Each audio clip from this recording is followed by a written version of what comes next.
What's up everyone, it's Cloud Chief, and in today's video we are going over some of the things you should be doing when you're leveling up when you get to about mid-level that will make things go easier with your leveling up process. You will have needed to have progressed your character a little bit to be wanting to start going through this. I would highly recommend that you are between levels 50 to 60, although I could see you doing this around level 40, but it's going to be much easier as long as you're 50 plus. You will also need to be at least rank 3. So you will have had to done the 3 nations missions where you're going around to the other 2 nations and then you finish with a BCNM with a Shadow Dragon. You need to have at least done that to be able to complete what I'm going through in this video. I am assuming if you are a new player that you have gone through my new character walkthroughs in 2020 and at least done the steps that I go over in part 2, as that obtains to Rhapsody missions, and we're picking up from there, being that we have done Rhapsody 1-7. You should also have obtained the Rhapsody and White key item from progressing this far in Rhapsody missions. So at this point, you will want to go to a shattered telepoint at one of the crags of either Hala, Dem, or Mia, as long as you are higher than rank 3, and you will actually get a cutscene with Lion. Once you're done with the cutscene at one of the crags, you want to go ahead and make your way out to Quiffum Island. You can access this zoning out of Port Juno, and you want to make your way to the undulating confluence at G8. Once you get there, go ahead and click the confluence and you'll get a short cutscene. Once you are done the cutscene, you want to make sure that you are prepped for a fight. By clicking the confluence again, you are going to spawn a giant ape NM. So just be aware with this NM that your damage will be capped around 50 damage per hit when you're doing this. So typically a job that's going to hit more frequently will be better for doing damage against it. So make sure you consider that when you're using trusts. Also be aware it can have some annoying TP moves, like it will petrify you. So try and make sure you have your tank facing away from the rest of your party, so that way your rest of your party is not getting hit by frontal moves that this monkey is going to do to you.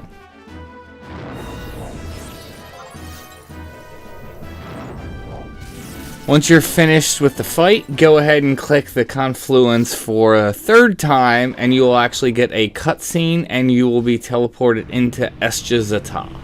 At this point, you have access to the zone for Escha and Aht Urgan. However, be aware that to access Aht Urgan, you have to go through and get to Chapter 2 of COP missions. If you are level 50 plus, you are more than equipped to go through and do Chapter 1 of COP missions. I have guides that go over how you do this. You can check down in the description for links to those videos if you want to go through COP. Some people highly recommend leveling in Escha zones, especially if this is your 2nd or 3rd job leveling up and you've done some stuff in Escha, because you will get buffs in Escha zones. I personally don't really like leveling in Escha zones, but again, that's a personal preference. Feel free to check it out and see if it is something that you like to do. It is a good way, and some people do say that you can level in there from about 40 all the way up to 99. You just keep moving back to higher level mobs as you go. Again, that's not my cup of tea, but it's always nice to have options, and feel free to figure out what it is that you want to do. I always recommend that you try new things and figure out what you like to do best. So once your cutscene's done, you can go ahead and leave Escha, and at this point you would want to go back to a shattered telepoint at one of the crags. You don't have to go to the same one, it doesn't matter which telepoint you go to, but go ahead and head to one of those shattered telepoints at one of the crags, and you will get another cutscene, and you will actually get another key item, Rhapsody and Umbral, and you will get a cipher for Lion's 2 alter ego. You really do want this key item, Rhapsody and Umbral, as it does multiple things that are going to make leveling up much easier. For one, you get 30% more XP for leveling up, and that also includes CP once you reach 99, which is nice.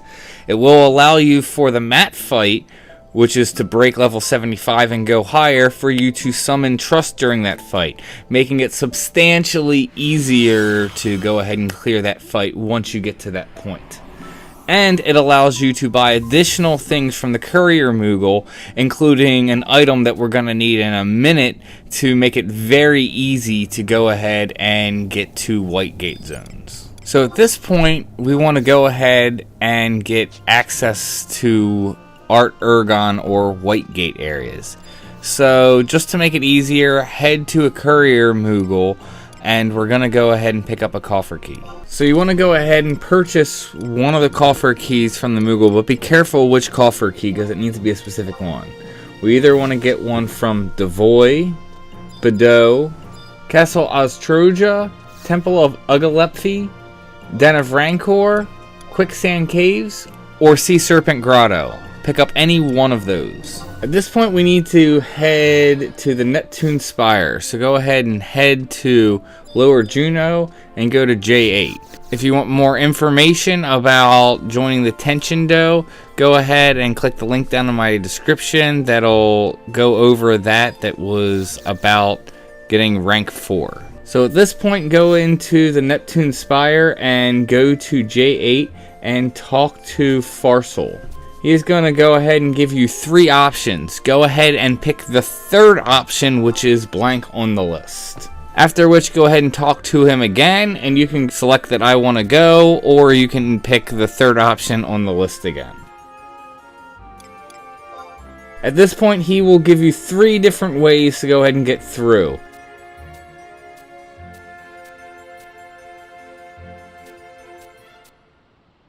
Click the advanced path and go ahead and trade the coffer key, and you will be done. Now, you will have to wait until the game day changes and you will have to zone, but go ahead and do that and then wait for the game day change and then come back and talk to him, and congratulations, you have a boarding permit and can now easily make it to the Whitegate zones. At this point, you would want to go to one of your Unity NPCs and go ahead and use Unity Warp. That way you can just instantly get to one of the zones. Go ahead and say that you want to be teleported and go to a 125 NM, and then go ahead and select Wajum Woodlands.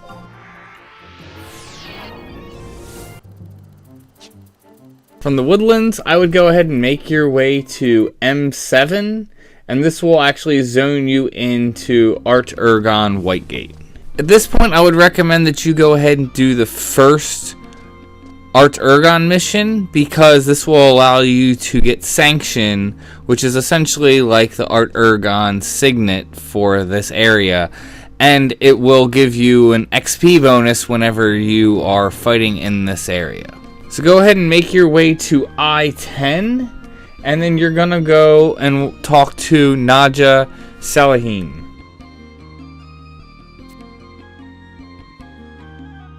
From here, you need to go to one of the staging points and talk to one of the blue mages that is at the staging point. You can go ahead and check the link down in my description that shows you how to access all of the staging points relatively easily and quickly. And congratulations! If you followed this guide, you should be gaining more XP than you had before. You have access now to Escha's Zata, and you can, through a little bit of work, get access to Aht Urgan, along with all the Whitegate areas. Once you have Sanction, you're just going to be getting that much more XP, along with the XP bonus that you got from Rhapsody and Umbral. I also personally love leveling in the Aht Urgan Whitegate areas. In fact, I think it's some of the best XP you're going to get from about level 55 until 80. And that's where I personally recommend your leveling, and that should be about the range that you're at when you're going through and doing this. Thank you guys for tuning in. Thank you for supporting the channel.